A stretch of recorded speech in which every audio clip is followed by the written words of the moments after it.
Sophia's rich grandfather, Monty, has just passed away. Though Sophia and her relatives loved him deeply, Monty became bitter in his final years because none of his family members followed in his footsteps to become a celebrated mathematician. In fact, he was so disappointed that he decided to play a geometric prank on them in regards to his inheritance. Monty left all his valuable possessions in a safe room protected by a special digital lock. Now that he's no more, Sophia and her relatives must enter a specific triangular pattern to open the lock and retrieve the old man's goodies.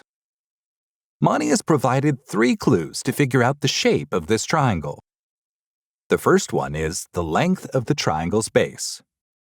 The second one is the measure of one of its base angles.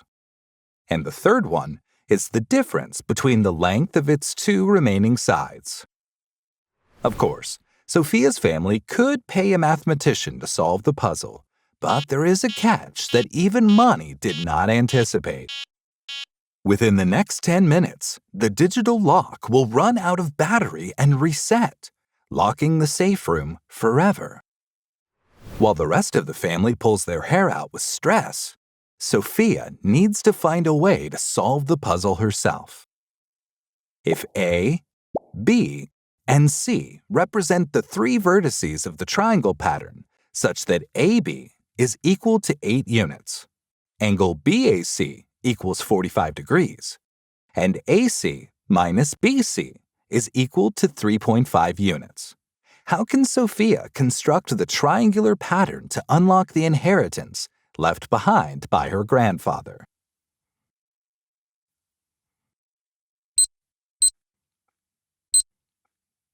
Let's start by exploring all the given details.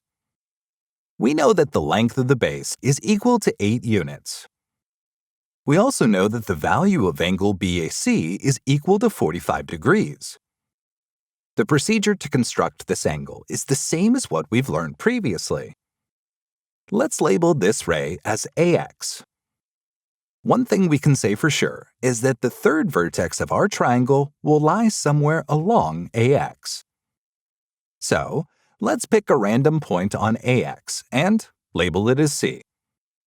Now that we have a speculative position for point C, we can verify whether the difference of AC and BC is equal to 3.5 units.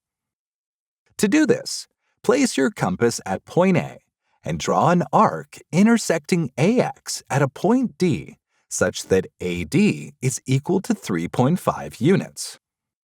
Point C will be correctly placed only if AC minus BC is equal to 3.5 units. According to the diagram, however, this value is equal to AD. Therefore, AC minus BC should be kept equal to AD.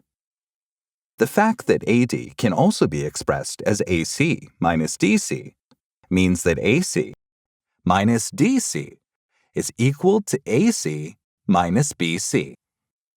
In fact, we can simplify this further by canceling out AC from both sides of the equation, which leaves us with line segment DC being equal to line segment BC.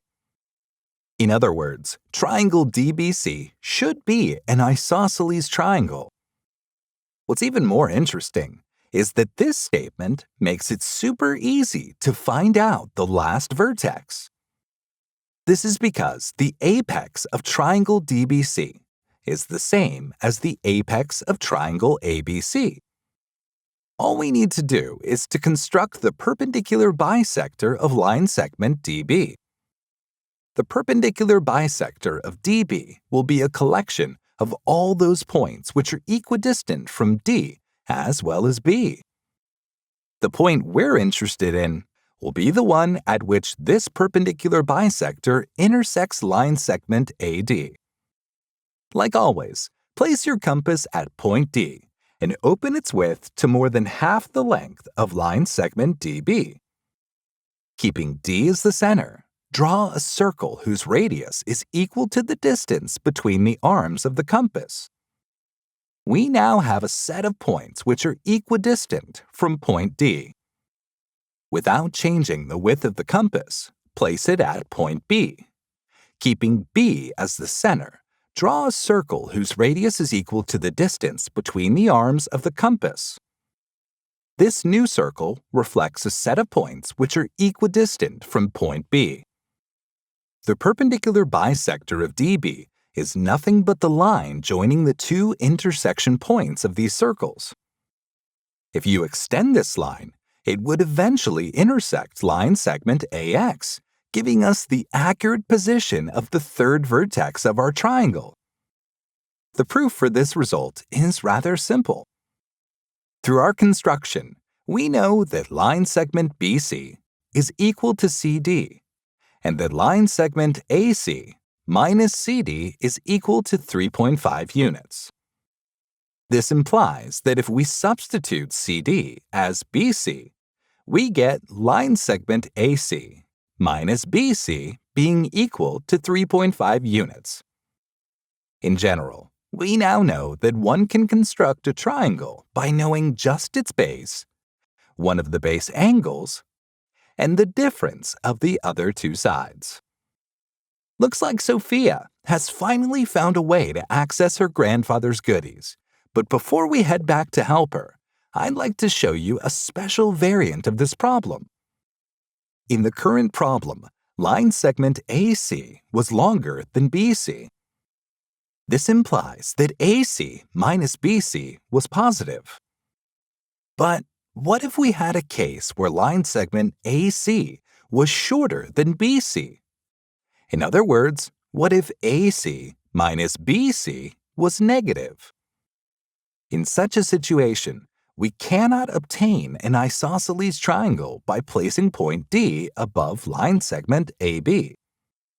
In order to make sure that the third vertex of our desired triangle coincides with that of an isosceles triangle, we must extend ray AX backwards. This way, we can draw an arc corresponding to the difference of AC and BC below the base of our triangle.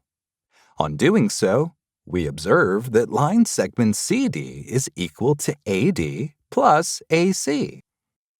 If we substitute AD as BC minus AC, the same equation can be rewritten as CD equals BC minus AC plus AC.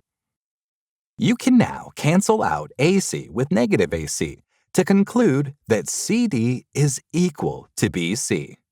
Or, shall we say triangle DBC is isosceles in nature. The apex of triangle DBC will coincide with the apex of triangle ABC. All we need to do is to construct the perpendicular bisector of line segment DB and note the point at which it intersects ray AX. Using this trick, Sophia completes her construction and draws the resultant triangle on the digital lock. The safe room opens with a satisfying click, and the family is relieved to see all of Monty's valuable possessions safe and sound.